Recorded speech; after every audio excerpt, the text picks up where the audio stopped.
Hamas garee mujaahidoota kan bilisummaa biyya isaatiif qabsaa'udha malee shoror keessaa miti. Filisxiin keessatti kanneen xiyyaaraan haleelamaa jiran obbolootan keenya qulqulluudha. Kana booda Turkiin abadan cal'istee teessee waan kana ilaaluu hin dandeessu jedhanii Erdogan. Addunyaan Hamasin shoror keessaa jedhu hundiin ni sobu. Israa'el gocha duguggaa Hitler raawwate halkanii fi guyyaa abaaraa teessi.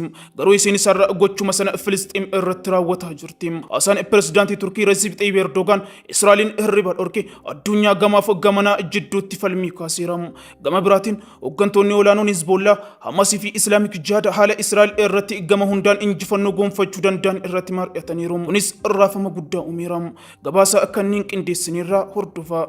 Hamas'ı bir terör örgütü olarak görüyor. Ve Hamas bir terör örgütü değil, topraklarını ve vatandaşlarını koruma mücadelesi veren, evet, Haasaan pirezidaantii Turkii Recep Tayyip Erdogan kaleessa paarlaamaa biyyattii irratti taasisan Israa'elee fi michoota isii kanneen akka Ameerikaatti bu'u uummata ta'eera. Erdogan yaa'ii paarlaamaa biyya isaanii irratti haasaa taasisaniin Hamas kan bilisummaa biyyaa fi uummata isaatiif qabsaa'udha malee shoror keessaa miti jedhanii. Erdogan jechoota jajjaboo filate miira aariitiin liqinfame Hamas akka isaan jedhan garee shoror keessaa miti. Garee adda bilisa baasa biyyattiiti. Garee biyya Filisxiinii fi uummata isii eeguu yookaan tiksudha jedhanii. Erdogan itti dabaluudhaan Hamas dachee Filisxiin harka diinaatii baasee Filisxiinotaaf deebisuuf garee qabsaa'aa jirudha malee akka warreen dhihaa jedhan yookaan akka Israa'el jettu shoror keessaa ta'e miti. Kun sirriitti beekamuu qaba dubbiin kanuma jedhanii. Hamas Ameerikaa, Gamtaa Awurooppaa, Israa'elii fi Yuunaayitid Kingdamiin shoror keessaa jedhamee farrajamuun sirrii miti kan jedhan Erdogan haleellaan Hamas dhuma baatii fulbaanaa keessa Israa'el irratti raawwate seenaa fi bu'uura yookaan ka'umsa mataa isaa kan qabudha jedhanii. Haasaa paarlaamaa biyya isaanii irratti taasisan kanaan Erdogan gara Israa'el deemuuf sagantaa qabatanii turuu ibsanii imalan daawwannaaf gara Israa'elitti taasisuuf qabadhee ture haqeera jedhanii. Kana dura gaarummaa kootiin Beniyaamin Netanyaahuu harka fudheen ture dubbannees ture kan jedhan Erdogan inni garuu gaarummaa keenya gaarummaa koo fi kan Turkii kaayyoo badaadhaaf itti fayyadameera. Walitti dhufeenya biyyi keenya Turkii biyya isaanii Israa'el waliin uumte kaayyoo sirrii hin ta'iniif yookaan propoogaandaadhaaf itti fayyadameera jechuun tuffatan Erdogan. Erdogan fi Netanyaahuu ji'a fulbaanaa darbe keessa Niiyorkitti walgahii dhaabbata mootummoota gamtoomanii irratti wal arganii mari'achuun kan yaadatamu yoo ta'u walitti dhufeenyi biyyoota lameenis inni fooyya'aa jedhamee ture. Ministeera muummee Israa'el Beniyaamin Netanyaahuu harka fuudhee nagaa gaafachuun sirrii hin turre nageenya Turkii miidhuudha jedhe Erdogan.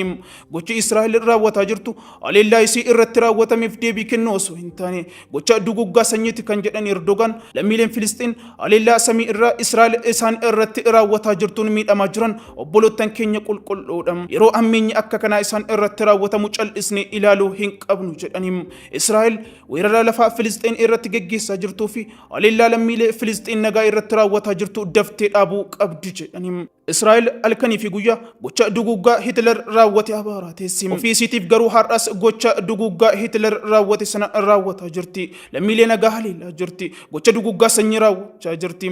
Weerara lafaa gaggeessaa jirti jedhan Erdogan. Gama biraatiin hooggantoonni Hizbollah Hamasii fi Islaamik Jihaad waliin ta'uun haala Israa'elin injifachuu danda'an irratti mari'ataniiru. Erga Gaazaatti lolli eegalee kaasee daangaa Liibaanos irratti Hizbollaan waraana Israa'el waliin lola gaggeessaa jiraachuun kan beekamudha.